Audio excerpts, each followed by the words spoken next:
Fuck it, pin it, fuck it. Welcome to the first episode of Crypto Warehouse. I'm Mike, and today I'm joined by Julian. Hello. And Brogan. Hello. And we're going to take a deep dive into the cryptoverse. It's the 14th of July, Bitcoin is $20,000, and this week we are going to be covering whether we're in a bear market, which Julian will probably ask me what that means. I don't understand what bear markets even are. We will be looking at Crawley Town and their new NFT owners. We will be looking at Uber and how that applies to crypto. And we will be looking at Burberry and Balenciaga. Yes. And their NFT projects. So, before we start, Julian, how are you? I'm all right, to be fair. It's a bit chilly in here. It's cold outside. It's a bit nippy. You've got the aircon ranked right up there. I came in flip-flops. I can't now feel my toes. But outside it's hotter than a snake's stomach. It is. That's not the term I would use. How are you, Brogan? You've spent a good hour getting this set up. With no help from either. In fact, I would say it was anti-help, if such a word existed.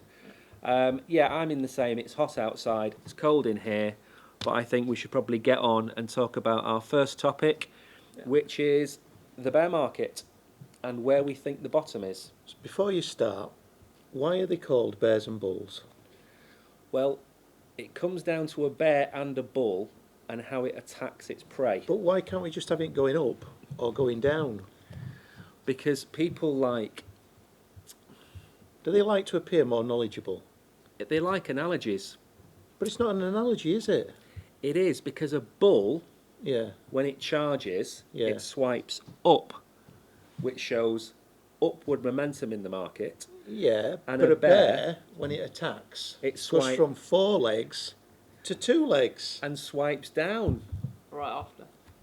Yeah. So it goes, swipe. So it swipes down, you see. So they've called it a bull market and a bear market. And if you're outside the New York Stock Exchange, you will find Seen that. a big brass bull. Yeah, it's massive. It's absolutely huge. Yeah. So we had the CPI number, which came in at 9.1%, which is probably more like 12 or 13%. Yeah. And I would hazard a guess that nearly every other country in the world is on par with that. Now, absolutely crazy. Yeah.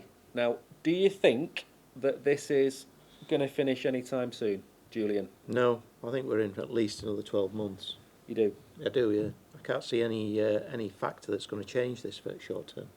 Well, we've had a perfect storm. Yeah. We've got the war in the Ukraine. That's not going to end quickly, We've got money printing, which happened over COVID, which takes a long time to recover from. which takes a long time to recover from. We've got rising interest rates. Yep. We've got people not being able to afford to put petrol in their cars. Onset of strikes, Onset of strikes. people being disillusioned generally. Yeah. And all in all, I would say we're looking at least the first quarter next year before anything else There's happens. very little good news, other than I've seen that Netflix are making a David Beckham documentary. Are they really? That looks very exciting. They're not going to call it Bend It Like Beckham, are they? I think it's probably just going to be called David Beckham, the documentary. He's simple that way, isn't he? He is. Clean lines, simple. Yeah. Michael Owen-esque. No, don't confuse him with that.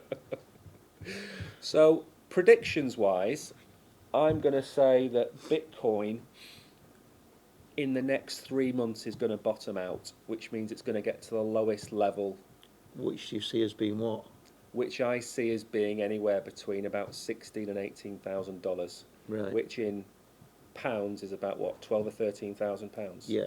See, I'm not looking anymore on a daily basis. In fact, not even on a weekly basis. I've started looking once a fortnight. And I found that by doing that, this phrase that I've adopted, crabbing, seems to work out. It's no different to when I looked previous 2 weeks. No, we're in a band. Yeah. The band is between 18,000 and 21, 22,000. Yeah. And unless something happens, And it's not going. well, the Fed has to do something before November, because in November you have the midterms in America, Yeah. and the Americans love to spend money. They can't at the minute because the Fed's sucking the money out of the economy. So That's why I think by the end of the year, they'll go from hawkish, is another term for you, to dovish. For God's sake. I had that in economics. I really can't remember what it means to this. Well, hawkish is where they don't predict a good outcome for the economy over a certain period of time, and dovish is where they become more passive and just let the economy carry on. So when inflation gets under control, and let's say next month it drops from 9.1 to 8.9, for example, then they'll think to themselves that they've got on top of it. And then they might stop increasing interest rates, which then has a knock-on effect on the markets, because there's a direct correlation between high inflation and stock market crashes. Because you put the interest rates up, you take money out of the economy, businesses make less profit, everything collapses. They have to be very careful that they don't stall the economy or put too many people out on the streets or have too many people made redundant. UK announced small growth though, didn't it, today? Was it 0.5%? Half a percent growth. Which I think is a good thing, because it could have been a negative figure. It could, and it does show that there are benefits from not being in Europe. Yes. Because we've managed to change our interest rates, not stall the economy, not print too much money, and come out the other end without having to do what the European Union are doing, which is leave it so long that inflation runs ravage for the next 6 months. Yeah. And the euro has now gone below a dollar. Yeah. Which is the first time in 20, 40 years. What's it against the pound? It's probably about 120. Wowzers. Yeah. So it's going to become comparable soon with the dollar price. Yeah. Yeah. So it's not looking good. Plus the fact that Europe have run out of energy because Russia have cut them off. So all in all, I'd say Q1 next year, I'd be looking at a $30,000 Bitcoin. In fact, I think we said we would have December 2022 predictions. So I'm going to go for $30,000 on Christmas Day. What's your prediction, Really? Julian? Yeah, that's my prediction. 19,000. I'm still crabbing. He's I'm still crabbing to crabbing. Christmas. What do you think the price will be? And now, a word from our sponsor. Arriba, arriba, andale, andale. We love the spice at Mexican Nights. Add some fire to your meal out. Set meal including unlimited squash from only £15. Tasting menu with specially selected pairing squashes, £22.50. Or try our chili challenge. We dare you. Get through it before it gets through you. Mexican Nights, Westgate, Spilsby. First left after the Nisa.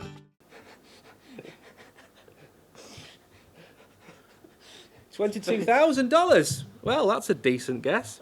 Mid-range, that. Mid-range. Mid-range. That's not bad. Right, so now we're going to talk about something probably a little bit more interesting to everybody, which is Crawley Town. Small football team in England. Are they a small team? Is that condescending? I'd say they were fairly small. Yeah. 3,000 a game, 4,000 a game, very small. Just outside London? Just outside London. Gatwick. Gatwick is Crawley, isn't it? Possibly. Yeah, it is, yeah. Possibly. Gatwick is Crawley. So it actually can be pinpointed for people that don't live in England. It's Gatwick Airport. Yeah. Not obviously that Gatwick Airport has a football team, but it's the town next But if to they Gatwick. did, it would be called Crawley. Absolutely, yeah. Yeah. Because people wouldn't want it to be called Gatley. No. Gatwick. No. And you Because- really wouldn't want to be playing football in an airport. No. Unlike Airbus, who play in the Welsh Premier League. Yeah, but they make aeroplanes but don't launch them, if that's the right term.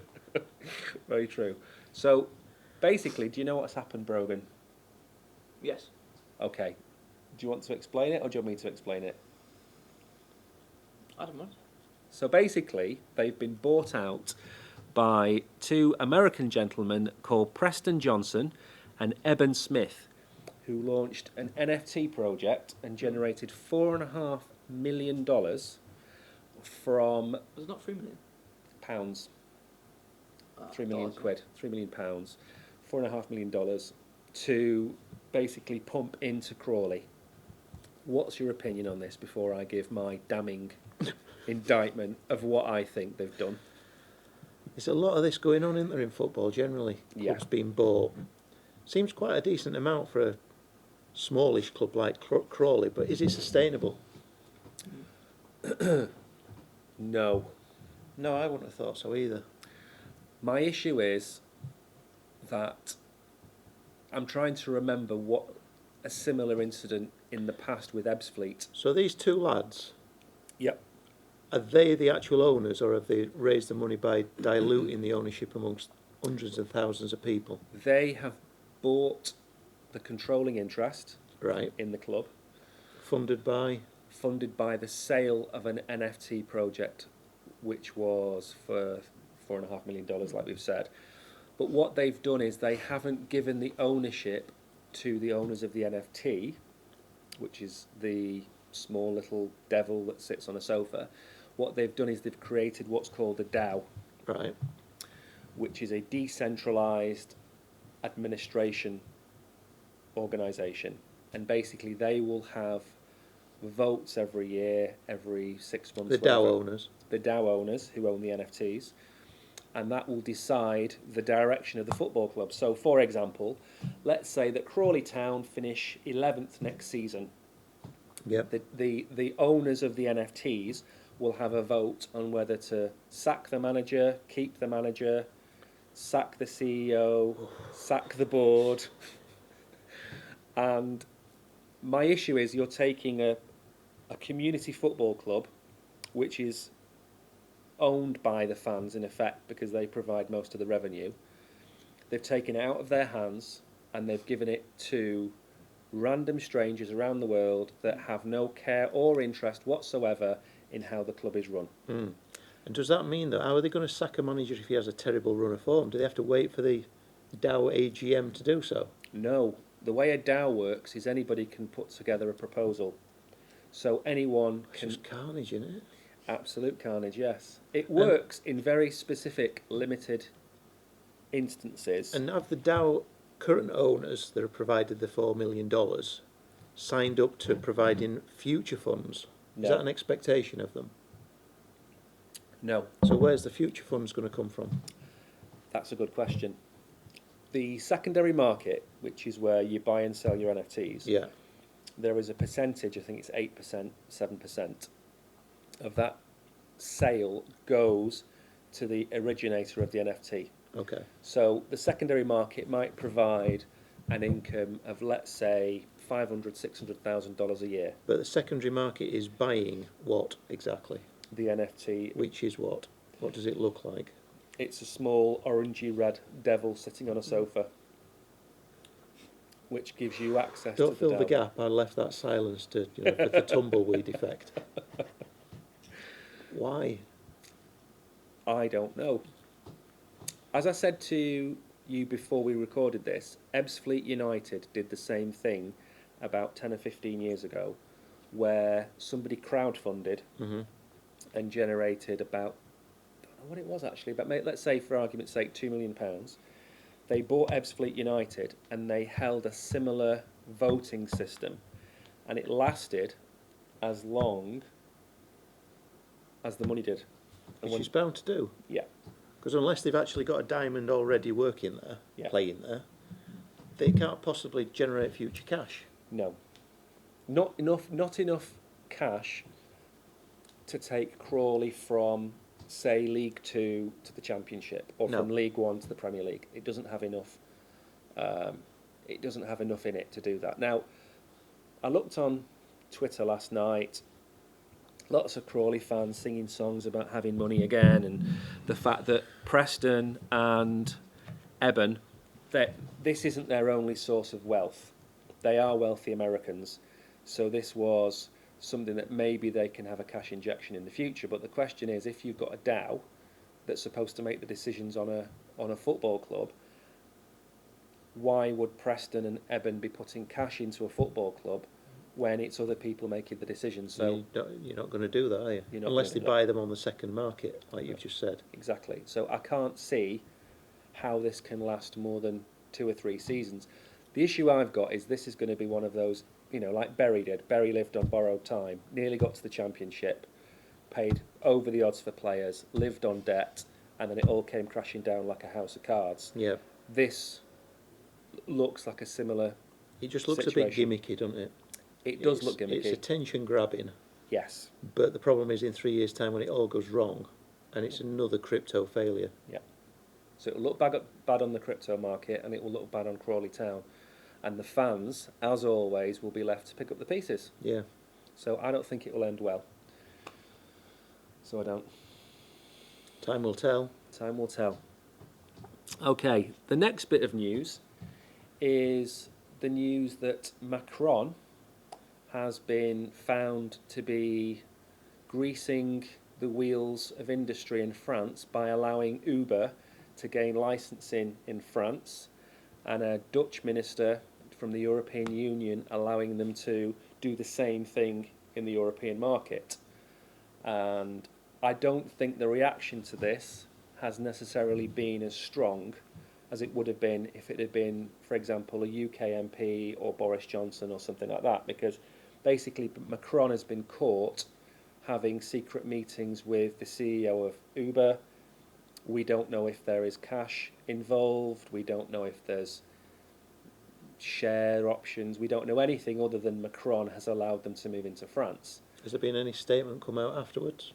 He defended the decision by saying that he was happy to bring disruptive companies to existing markets. Oh dear. Oh dear indeed. So my issue is that this normally happens in America. You normally get the lobbying groups from the oil companies and the healthcare companies and whatever, and they lobby MPs, and it's more acceptable in America. Mm. But we would never have known about this in Europe had it not been for the whistleblower. And my problem Is that a whistleblower from within Uber? It is. So the question is then how many companies has this been going on with no whistleblowers? Exactly. And the biggest shock was the fact that the Uber CEO built a kill switch into his operating system. So if they were raided, with a press really? with the press of a button, it would delete everything off their servers. Yeah. Wow. Yep. Big news. So my problem with this is, of course, that we all know that lobbying goes on. We all know that people are paid to, basically get what they want. And my issue is that the banks and financial institutions in Europe they are pretty, they're the heavyweights. Yeah. So when it comes to crypto regulation or, crypto adoption, it's the same old problem where you'll be told one thing, which is crypto is bad, crypto isn't good for the economy, it could bring down financial institutions, etc. But in the background, these people will be buying Bitcoin as individuals, as family offices, and as corporations, while telling you, the investor and the individual, that this is not good for you. Mm. So it's a case of do as they do and not as they say. Yeah. Which is poor. So the Uber news has been quite shocking, and I'm sure, like you say, this has probably gone on for some time, and there's probably more to come out about it. But it's really not good potentially not good for the crypto industry, especially as they're now trying to ban it in several European countries. So we need the adoption to arrive before it becomes cemented. Yeah. So, and now a word from our sponsor. The Denby Dale Line Dance Weekend will soon be upon us. Ride 'em up, ride 'em in, and treat the whole family. Great live music from Kevin and the Swalesdale Sheep, super dancing, in lines, and a rootin' tootin' barbecue, including full-on spit roast. Saddle up, click them spurs and mosey on down to the Dunkirk Lane Working Members Club. Family tickets £10, couples tickets £8, and single and ready to mingle only £4. Next, we are going to talk about one of your favourite subjects, Julian. Nifters. Which is nifters. And I believe you're going to be taking us through... Well, you say that. Balenciaga and Burberry. Yeah, there's all the big brands are actually getting into these NFTs. Designer brands, clothing brands. But what I don't really understand is what you actually get out of it. The market that you've got buying clothes and the market that then is appealing to the NFTs seem completely incongruent to me. Yeah. So you've got Burberry have launched this thing that I'm going to show you now. Because I took a picture of it. I found it hard to believe that anybody would want that. But that is the thing, which is like a really ugly, aggressive-looking unicorn dressed in what can only be described as a Burberry tracksuit from the 80s. And that apparently you put into a game. Okay. So you buy the NFT, which I believe is this. Yeah. Now, correct me if I'm wrong, each person must get a different variant of that Yeah, every NFT to make it exclusive. is unique. Right. And this then plays on something called Blancos Block Party, Okay. which I believe is like a virtual reality where you can walk around and do stuff. Well, the metaverse isn't one thing. The metaverse is a collection of different online virtual reality worlds. Well, in this one, it's like something called a block party where you can customise art, design your own levels, and move around in that created world. But you would move around in that created world looking like that. But you would be the only person looking like Damn that. right you would, wouldn't you? The thing with NFTs is that for the last 1,000, 2,000 years, people have wanted to hoard items, whether it be jewellery or you go back to the Egyptian times with the headdresses and whatever else it might be. And we like to collect things. And the NFT market and the metaverse market go perfectly together because you have somebody who's wearing a Balenciaga outfit in real life, Yeah. which then people will go, oh look, they've got Balenciaga on. But by owning that item of clothing, let's say a jacket, they would also own that item of clothing in the metaverse. Yeah, that I get. But what I don't really get is what's the link between that sort of level of gaming and couture, which is what you're talking about. Mm-hmm. Don't get that at all. And why does it always have to look like a really bad cartoon? Or a dragon? So previously, before the angry unicorn, they did an angry looking shark. And this one was called Sharky B. The metaverse isn't about reflecting reality. I understand that. Second one that I looked at, Balenciaga. Yeah. This I had a lot more time for. Mm-hmm. So these are all old drawings of classical Balenciaga couture. Yeah. They look like artworks. Yeah. They look like something that I would like to own because I see a value in it. Mm-hmm. What you do with that, again, I'm not entirely sure. But that seems more congruent with a fashion brand. It does, but the utility of that is different to your unicorn. Yeah, it is. So if you look at the Art Punks Yeah. project, which is on the Solana network, they are building an online virtual gallery, art gallery, where your NFTs can be, your own NFTs. You would have your own art gallery and online, and you would have your 20 or 30 NFTs, whether they be Art Punks or whether they be your own or Balenciaga or whatever. So when your friends visit you in the metaverse, you will have these beautiful Balenciaga pieces of art for them to see. Which I like. Yeah. Really like that idea. Yeah. And I like the utility that's behind this. Yeah. Because it links with what they do. Correct. So the utility behind this is that they'll get things like concert tickets, which are going to be fashion-led. Yeah. Or passes to runway shows. Yeah. And tickets to actually get you there. That makes sense. Yeah.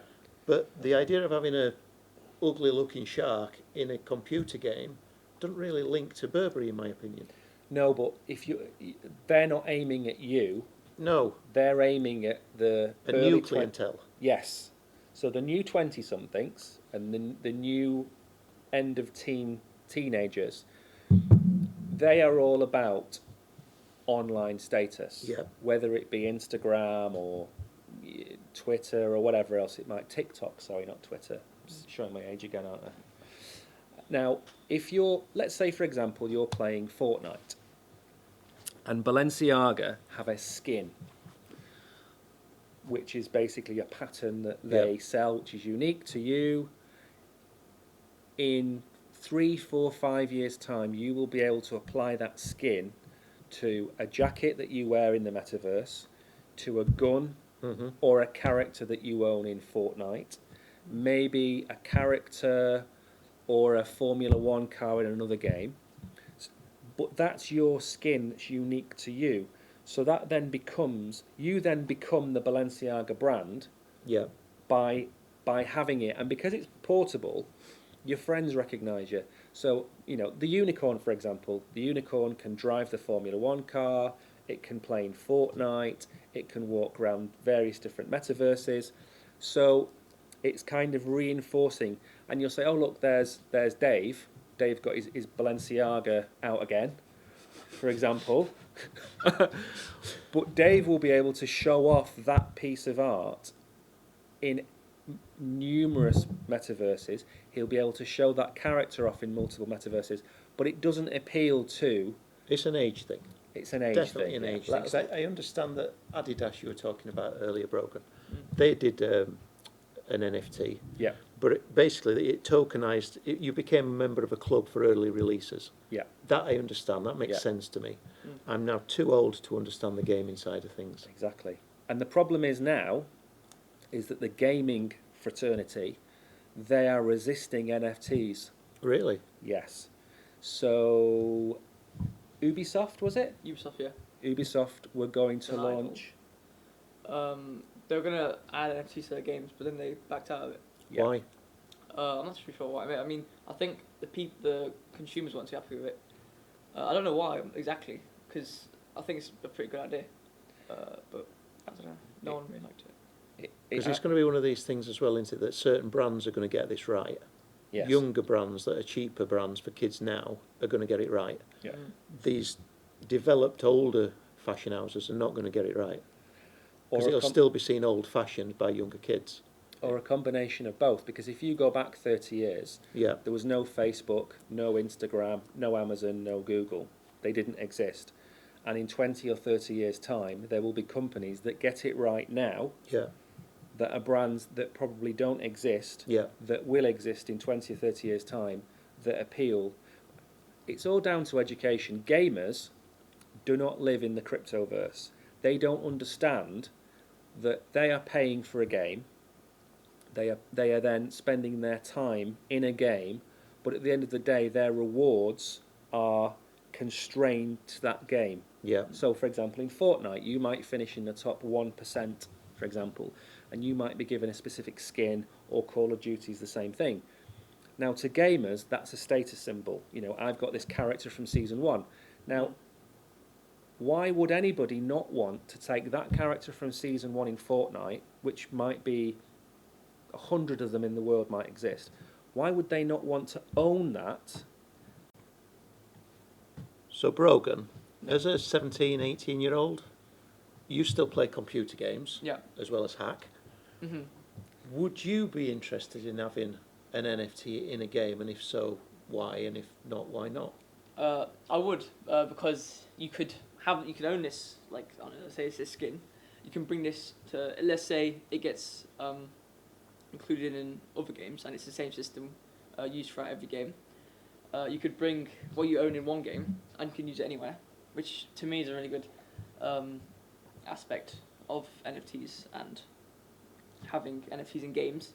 Because if I spend my money on one game, and I have this item which I would like to use in another game, or I'd like to use a bit more, or I've spent, a moderate amount of money on, and which would warrant a bit more use out of it, I would want to use it in other games and get my use. Is it also a status thing to your mates as well? Oh yeah, yeah. Like if I have something they don't have, Yeah. or if I have something which was hard to get, then I'd want to, flaunt that. Yeah. And show the people that I've worked towards this, or I got this, and ages ago when the game wasn't big, but now it's big. And I was there from the start. See, I thought that culture might have disappeared, because when I were at school, you wanted the latest thing that nobody else had. You're missing one there. You need to take a step further back So, to Conkers. when you were 7 or 8, They were all Conkers. No, they weren't all Conkers, because you had your different classification of Conkers, didn't you? That's true. You had your Fifer, Yeah. right, which was like a basic Conker that you'd won 5 games of Conkers with. Uh-huh. But then, let's say you've left a Conker under your bed for 5 years by accident. You get it out, and it's as hard as a diamond. Yeah. And suddenly you've got something that's worth tradable in the playground. You've got something that's worth, I don't know, 5 bags of crisps and 2 bars of chocolates, for example. Yeah. Or 4 stickers of 2 shinies. Exactly. So that's your status. That's probably your first status symbol But you what would I'm have had trying in to your say kid. is I see kids knocking around and they all wear the same uniform. Yes. I thought that maybe that had impacted into every form of life, because I didn't want to look like anybody else. And as soon as somebody else bought what I'd got, I had to get rid of them quite sharpish. Well, in the economy of like skins and etc. and customizables in games, a lot of the games are so oversaturated with what you can get in the game. Yeah. If you keep on getting the latest thing, number one, it costs them like quite a bit of money, and What was that game? Sorry to interrupt, but just to give people an example of money-grabbing businesses. In Blizzard, Activision Blizzard, they brought a game out, didn't they, recently? How much was it to get the top tier? like Diablo Immortal, it was like 100k. What? $100,000 Yeah. For? to buy every item you needed in the game. $100,000. To be maxed out, like endgame type stuff. It's insane. And you need every item to complete the game? No. Right. It's just to be like to be at the point where you're the best in the game Yeah. and you're the most powerful you can be. It would cost $100,000 in order to do that. I think most of it was because of like probability, because most of the things you could buy were like tokens for like so if they basically you could like buy this thing like a portal, and you would like do this like fight like sequence, and then at the end of it you'd get like some items. So it was basically, I think the reason why it was so high was because number one, obviously of the price of like the best token you could get, and then it would be the probability of you getting a good item and how many runs you'd have to do in order to get the best items which you can get. Had the game provider then removed all the randomness out of it? Sorry? Other people, could they by chance get these items as well, or did you just have to pay for them? No, there was kind of paywalls, wasn't there? I mean, it was it's like a wall, really really high wall, which has a built-in ladder, but it's made out of like water. Okay, Yeah. so it has water on it, let's say, and you're trying to climb it, but it's really slippery. Right, so Yeah. it's there, but it's not usable. So Right. people can Like a greasy pole. exactly like people can do it, but it's really hard. It makes the illusion that you can do it yourself, But but you you can't. really can't. Like Yeah. you have to pay.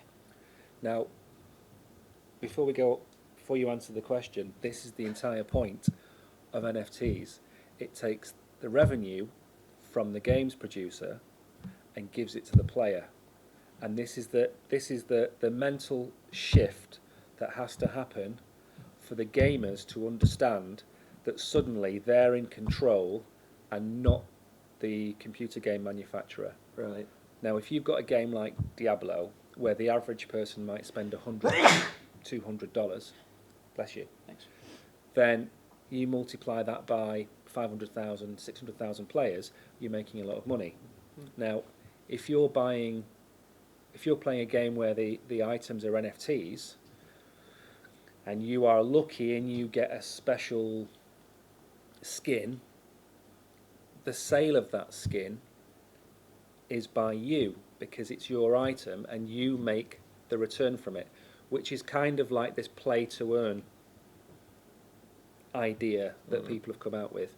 So I think gamers just need to be educated to the fact that they will be in control once gaming manufacturers get to the stage where you own the items, Yeah.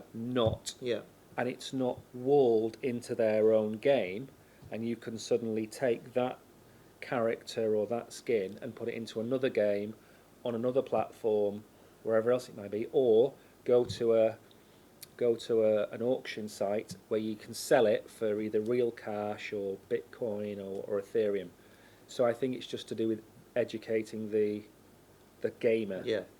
And if it's transferable then across games, does somebody right now need to be inventing some sort of buying platform to trade these things on? They kind of already exist. Oh, shit again. But they exist in it's a piecemeal solution, so there isn't one size fits all because you have different chains. Exactly. So, for example, there are companies that provide portals, for example. So if you've got a skin on the Ethereum network and you want that to appear on, say, the Cardano network, Yeah. it will replicate that NFT in the Cardano network, so you can then play it on that network, not the Ethereum network. So only one NFT can ever exist of Right. that item. Okay. So you can bring it from one to another. The same way you've got wrapped Bitcoin, wrapped Ethereum, you could have a wrapped NFT. So you can't suddenly have the same thing on Ethereum and on Cardano because that'd That'd be duplicate. two of them. That'd be two of them, so it wouldn't be unique. Yeah. But you can port it across Yeah. chains. It is possible. But it's still a new industry. This stuff is still being worked on. And to be fair, the majority of games are on Ethereum, or they'll probably appear on Polygon. But But it's quite expensive though. They're using Ethereum. Gas fees. On Ethereum it is, but not on Polygon. Oh, So a lot of games manufacturers, metaverse manufacturers, are moving to the layer 2s. A layer 2 is a cheaper Yeah. platform that sits on top of Ethereum and Cardano and things like that. So that's where it's going.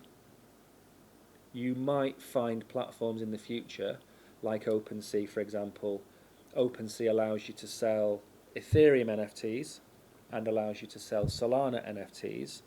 And in the future, I imagine they'd also have Cardano NFTs Yeah. and AVAX, whatever else it might be. So we're getting there. It might only take another year or two, but it's still very, very young. But going back to your question that Julian asked about, is it a status symbol for you to have a skin that you use in Fortnite or Call of Duty and then moving that across the metaverse? Yeah, I mean, if you're But playing, at the moment, if you get a skin, is that because you've earned it? sometimes. I mean, it depends what game you're playing. But would earning one have the same status level as if you just bought one because it were You'd a probably have Gucci one? more status level. 'Cause Exactly. You work towards it.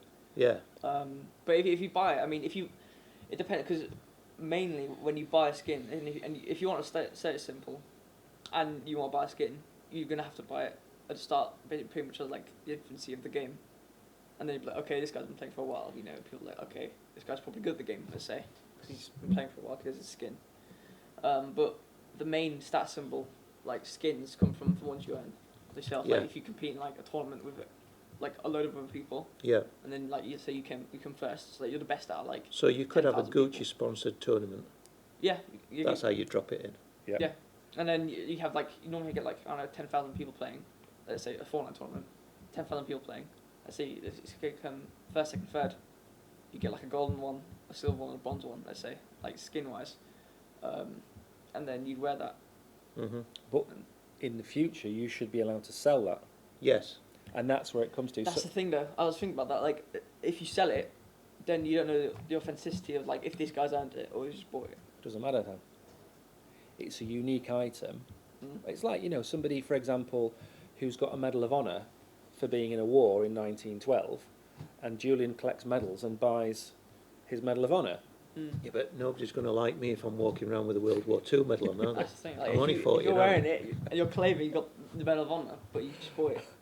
I know, but the point of the NFT revolution, or whatever you want to call it, is to give the power to the gamer, Yeah. or the player, or the collector, or the person who likes Balenciaga. So whatever items are generated, for example, I mean, I know that Vitalik Buterin, the guy who started the Ethereum network, he's talking about these like soul-bound items, which are non-transferable NFTs, Right. which means it's only ever going to be assigned to your wallet. Yeah. Now that might be something that games do and say, right, okay, well, these are soul-bound prizes, so your wallet you can't like a non-transferable NFT. That could be something to be looked at. But at the end of the day, if you're a highly skilled player and you've come first in the tournament and won a golden arm or whatever, and you've got some kid over here who wants to pay you $500 for it, then why wouldn't you want to sell that and get that monetary return for doing it? Yeah. Because gamers don't get paid a great deal. The very, very top 0.01% do. Yeah. But everybody else underneath doesn't. They might get $20 here, $30 here. Yeah. Whereas if you win a tournament, it's based on skill. And the other thing at the end of the day is, if you because it's on the blockchain, you can see where it originates. Where it originated. So you could see, for example, that it's on Brogan's wallet in 2022 when the tournament was. Yeah. And then you can see there was a transaction that took place in 2024 and it was sold. Yeah. So if you really did want to dig deep. So there should be a mass market for the resale, shouldn't there? It's like having a Mini that's probably worth what these days, $5 or $6 grand. Yeah. But if it's been previously owned and it's in the logbook by George Harrison, Beatles fella, then that's going to be worth a lot more because it's got the history attached to it. Yeah. So if Brogan's world champion of X game, Yeah. and I can buy that, and it's got the lineage back to him, then surely it's worth even more. It is. I mean, I think the best example of this type of like, ecosystem of like trading skins and like getting it originated from like you and then selling on is probably CS:GO, because you could like, it was slightly like an NFT pretty much, but only containing the Steam like network. So you'd like get a box, and you'd open it with a key, and then you'd get like a gun skin. But then you could the price, you'd see like a market price, and the price of the gun would go up and down depending on like the demand and the volume of the skins, like how many you'd get. And it'd like very rare, legendary and all that stuff. But you could sell it for real money, and you could trade it but you could trade it with a different skin, or you could pay for it. So Okay. I think, and that's really worked out, and like I think it was it's something that's really worked at the time, and it's still working now, like however long it's been out for. So from looking at that, I think NFTs would work in games because if people are willing to trade and buy similar to how NFTs work in a game, then surely it could be used in like a whole, like in multiple games. Well, I think for another podcast, we can look at Engine, who are basically they can provide the NFT tokenization of items to games builders, and then we can look at it from another point of view, which is what Gala Games are doing, which is adding blockchain technology to existing games. Right, okay. So there's two different angles for this. There's the angle where you come at it from a game that's built on the blockchain, and then the angle where you've got an offline game, or not an offline game, but an off-blockchain game that you can either monetize or add blockchain tokens to. Yeah. But that's an entire podcast on its own, I think. Excellent. So today, Celsius filed Chapter 11. I got an email about that. And I got an email and a Twitter tweet about it. What is the Chapter 11? Is that some sort of American Congress type thing? So basically, for those that don't know, Celsius is a staking platform where you could park your cryptocurrency, and they would pay you a yield of between 3 and 5%. It was probably the biggest in the world. At one point, I think they had about 12 billion assets under management, run by a chap called Alex Mashinsky, who developed VoIP back in the day. And there is a rumour that once the market started to fall, there was a cascade of liquidations, that they'd lent too much money to 3AC, which was a hedge fund. Okay. And it left a $1.5 billion to $2 billion hole in its books. And this was apparently based on the fact that their accounting, you'll know this, is rather than recording the assets in its native currency, Bitcoin, Ethereum, etc., they were recording it in dollars. They were denominating it to dollars. Okay. And Must have been revaluing that every half hour. they didn't revalue it. Oh, That was the problem. schoolboy error. Yeah, that was the problem. They didn't revalue it. So they ended up with a very big hole in their balance sheet, and it's affected 900,000 customers. The Chapter 11 is a bankruptcy order in America. There's Chapter 7 and Chapter 11. Chapter 11 allows for basically restructuring the business. Okay. But the key here is that they have been they haven't been very forthcoming with how big a problem they've got. Oh. Whereas Chapter 11 now opens the books up to... Ooh, so it's going to get worse. So it's not going to get worse because they paid off all of their DeFi debt, Right. which means that all of the different platforms they were earning yield on Yeah, they've paid them back. paid them back, and they've got all the funds on board. So now they've got all the cash, or how much they've got, on the books, and now they've filed Chapter 11, which means people like Simon Dixon. Simon Dixon's an early Bitcoin investor. He wrote the first book to ever include the term Bitcoin. He also runs crypto-based retirement funds, and I thought you were going to say retirement home. no, yeah, he runs retirement homes, and he's a Brit, which is brilliant. Yeah, that's different. It is, and he's been calling for Chapter 11 because before it was basically everything was behind a curtain. So now we pull the curtain back, we see what's what, and for anybody that's got cash in Celsius, we just need to now wait for an announcement from interested parties, because this now means that people like Simon Dixon or JP Morgan or Goldman Sachs can come along and buy the company Yeah. and decide what to do with it. Right. Okay. So from a layman's point of view, they're not bankrupt, they're restructuring, Yeah. and hopefully there'll be a positive outcome for everybody that's listening. Hmm. And you've got Ethereum in there. Yeah. I've got some Bitcoin. You haven't got anything. No. Who's the winner today? I think Julian's the winner today. And now, a word from our sponsor. Are you tired of frozen thighs, chilly breasts, dry skin? Come on down to Arkwright's Family Butchers. Our pork sausages put a smile on your wife and a spring in your step. Gut it. Shop it. Have it. Guaranteed 60% pure meat in everything we sell. Right, so the last topic before we go on to choosing the title of the podcast is, what are we having for tea? Well, I got chicken out of the freezer, Yeah. but as yet the family, including my wife, have not decided what we're going to have. So it's a choice of possibly 3. 3? Yeah, I can pull the chicken Yeah. once cooked and coat it in barbecue Is it sauce. Is it from Arkwright's? The chicken? Yeah. No, it's from a normal supermarket. Okay. Yeah. Are we sponsored by Arkwright? We're sponsored by Arkwright's Butchers. That'll be the best chicken. With 60% Real meat. real meat. I've heard that rumour. Yeah. What's the rest of it? Water. We don't ask. We don't ask. So yeah, I can pull the chicken, cover it with barbecue sauce and put it in what is known as a French bun in our house, a brioche Ooh. with potato wedges. Option 1. Option 2, again I cook the chicken and I pull it again. I never knew it was Gordon Ramsay in disguise. I'm a big Pulling fan of chicken. pulling chicken. You It's the are. future. Don't fry it anymore. Pull your chicken. And then I'd put that in a Thai salad. That sounds good, doesn't Peanuts, I've soya just put that sauce, chopped up lettuce and stuff. it? Lovely.